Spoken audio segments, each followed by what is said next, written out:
Hello and welcome back to another video. This is the long-awaited Bayer Leverkusen versus West Ham United Europa League first leg quarter-final preview.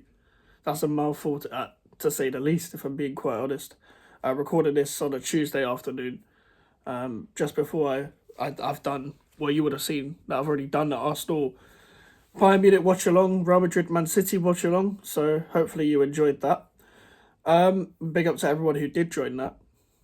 It's funny, I'm saying it in advance, but whilst I'm recording this, haven't done it yet.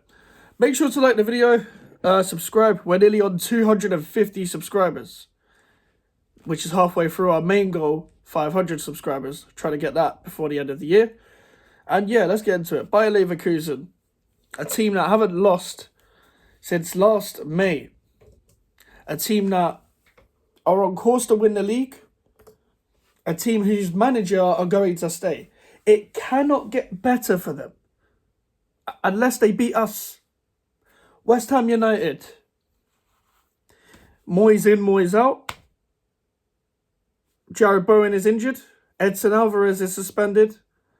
Discontent with the club. Uncertainty about the club. What could possibly go wrong? Now, luckily, we are away leg first. So now we just got to be, complete shithousery. We just got to shithouse it. That's what we got to do. We got to shithouse the game. Now the problem is, as I said, Jared Bowen is out, and that adds on to the fact that Edson Alvarez is still suspended because he was fine for the Wolves game. He had a 2-game suspension in the league, and now he's suspended for the Europa League. That is very annoying. That is very, very annoying because we know what West Ham United are like without Edson Alvarez. Hole in the middle of that midfield. Now, with Bowen out, I have a feeling, guys, that Calvin Phillips is going to play. I have a feeling, because he doesn't want to play Danny Ings, he's not going to play Maxwell Cornet. So the only one he really has left to play is Calvin Phillips for the first leg. Because he's a defensive midfielder, because he's still signed, and people are like, I think Calvin Phillips won't play anymore because of the whole middle finger situation. He will still play. He will at least play like 3 or 4 games, probably before the end of the season. Whether that's 10-minute appearances or not. Then again, if we go out of the Europa League, he probably won't play again. He probably won't come on in the league. Maybe he'll come on for like last 10 minutes or something.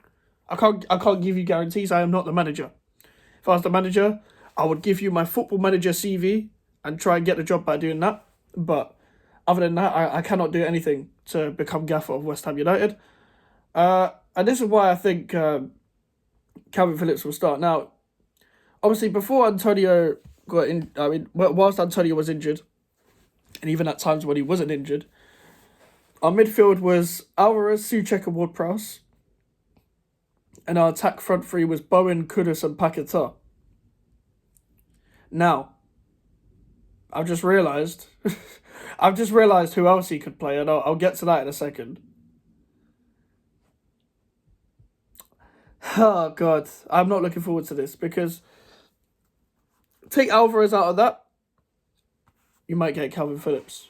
But take Bowen out of that, you get an Antonio. Now, we're going to have an outlet up front because Antonio was rested for 45 minutes. But I just realised, remember against Man United, remember against Arsenal, who played on the wing? Who played right wing against Man United? And who played left wing against Arsenal? Ben Johnson. Now, we saw that he came on and he made his own thing. Now, the 3 players that are in contention to start, for me, and when I say for me, is who I think is going to start, not who I want to start, will be Aaron Cresswell, Aaron Cresswell, Ben Johnson, or Calvin Phillips. Now, these are 3 players that don't play the same position. Because if Calvin Phillips starts, it'll be him and Souček in the pivot, Ward-Prowse, Antonio, Kudus, and Paquetá. Paquetá on the left again, which never works. Or it'll be like the Wolves game where Aaron Cresswell starts at left back and Emerson starts on the wing, Paquetá in the middle, Kudus on the right, Antonio. Or Ben Johnson on the wing, Bowen up front, Kudus in the middle, Antonio up front, Kudus on the right, or Kudus on the wing, whatever, and Paquetá in the middle. Or Ben Johnson left wing and put Ben Johnson left back and Emerson left wing. I know I probably just confused a lot of people at home. But notice the pattern there. Danny Ings, who played well when he came in against Burnley, and played well against Sheffield United, has not got a chance since. He's not even got a minute. Maxwell Cornet never gets minutes. What has he done wrong? So, and we know we're going away from home. And we know, what does Moyes like to do when a team plays three at the back? He likes to match them up by playing three at the back.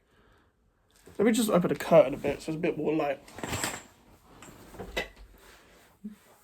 I don't think that made a difference, but whatever.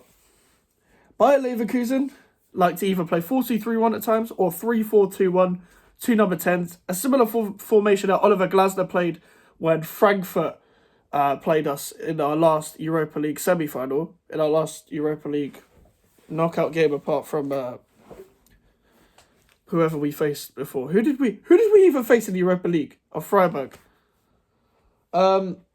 We faced 3 German teams in a row when it comes to knockout competition in the Europa League.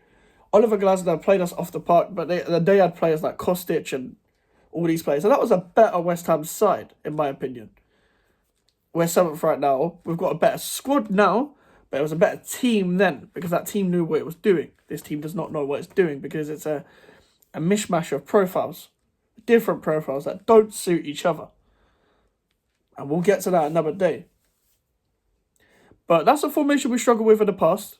And before, when we played against Frankfurt, we had Fornals covering their wing-back and Cresswell tucking in out off the ball. Lanzini tucking into one of their centre-backs, etc. to go man-to-man in a 3-4-2-1. We matched them up, both legs, until Cresswell got sent off in the second leg. Cresswell cannot play. If you learned from 2 years ago, Cresswell cannot play this game. This guy cannot defend. And Cresswell cannot come up against Jeremy Frimpong. Jeremy Frimpong, a flying wing-back. Him and Grimaldo have had a great season statistically, and from what I've heard, on the eye as well. The only time I watched Leverkusen was against us in pre-season and against Bayern Munich at their ground. They played Bayern Munich off the park. They are probably, them and Liverpool are probably too good for this competition, if we're being completely honest. I don't know where the positivity is coming from. I don't know why people are so positive about us trying to beat Leverkusen. About low block, and they don't come up against low blocks. I get that they conceded goals to Karabag as well. They're not going to do that again. Tapsoba, Hinsapi, I think his name is. They've got Stanisic, guy on loan from Bayern. I'm pretty sure he scored in that game, or he played well in that game. They've got Kovar in goal, who's from Man United, who Man United could have done with as a goalkeeper when Onana wasn't playing well. They've now got this Bayern guy, Man United, but that sums up their team right there. They've got a lot of ex-players that have done well, or are youngsters that have played at other clubs that are on the come-up. Florian Wirtz has been looked at Man City as a Paquetá alternative, and someone that Man City have had their eye on for the past couple of years. Same with Dani Olmo for Leipzig. They've got good players. They've got a good team. Victor Boniface is back from injury, I'm pretty sure. I don't know how long he's been back from injury, but he had an injury where he couldn't make AFCON. And everyone thought that was going to dent their hopes as well. I don't know where Patrick Schick is. I don't know whether he's played for them this season. I don't know if he's still there. They've got Hoffman as well. They've got a bunch of players. It's not like it's a team that we don't know. It's not like it's players that we don't know that with that Frankfurt team, I knew Kostic, I knew Kamada, and I knew Ndicka. That was it. And I knew Kevin Trapp because he played for PSG. I'm pretty sure I didn't know anyone else. I heard of the Knuth guy because he was on loan from Dortmund. With the Leverkusen players, I pretty much know all of their players. Like even Kasunu and all these players. I've not watched them regularly, but if you're a team that's going for the title in your league, they're one game away from winning the league. Their eyes might be on that, but it's at their ground. Their fans are going to be up for it. The typical sayings, the typical cliches going into it. If Moyes can do a job at Alonso, then clearly Alonso's not that good and he's very naive. And it was a good job for him to not go to the Premier League. In general, I think he's done the right thing by staying at Leverkusen. Try and win the league again. And also, just wait for Ancelotti to leave and you can get the Real Madrid job. Going to Liverpool after Klopp is going to be hard. Going to Bayern Munich is, well, for me as a football fan, it's boring.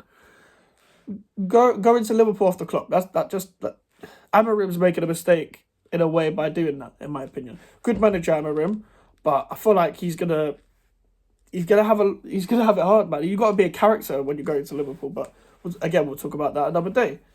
If you want to know my general feeling in terms of towards the match, I'm not looking forward to it.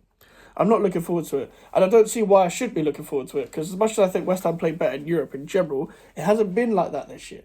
We've only played well against Freiburg at home twice. Really, that's the only time we really played well. There's no other game where we played well. Olympiacos at home, we had the ball a lot. That was it. But Freiburg away, we were too cautious. We didn't want to take any chances. We didn't want to even create any more chances. Paquetá, Bowen should have scored.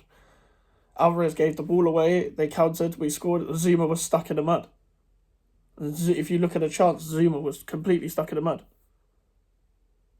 So I don't see why we wouldn't play the same, because this is what we don't learn from past experiences. If you learn from a past experience, there'll be no more naivety. And we'll see what happens, but I'm naturally pessimistic anyway, so that's something you're going to have to get used to on this channel if you're new here, but that's just me in general. That's just me in general. That's how I've always been as a West Ham fan. The only time I've ever been remotely, very, very positive is when we won the Conference League. I knew we was going to win the Conference League. I had my doubts when we were shit in the league, but I always kept it there. I think we're going to finish 9th, which I don't think is good enough in the Premier League. I think we're past those. We should be past those days of going back to mid-table every season. It's just about getting to the next stage and all that. I'm naturally pessimistic, but that's what I think of the game. Let me know what you think in the comments. Are you positive? Are you negative? Do you think we're going to do a job on them? A lot of people are telling me we're going to do a job on Leverkusen. But yeah, make sure to like, make sure to subscribe. We're going to try and do more live streams. I've got a new microphone coming, so hopefully the sound will be much better when I'm doing live streams and stuff. We're on the road to 500 subscribers, as I said. The social medias are in the description if you want to follow me, and the email for the inquiries. And I'll see you guys tomorrow. Goodbye.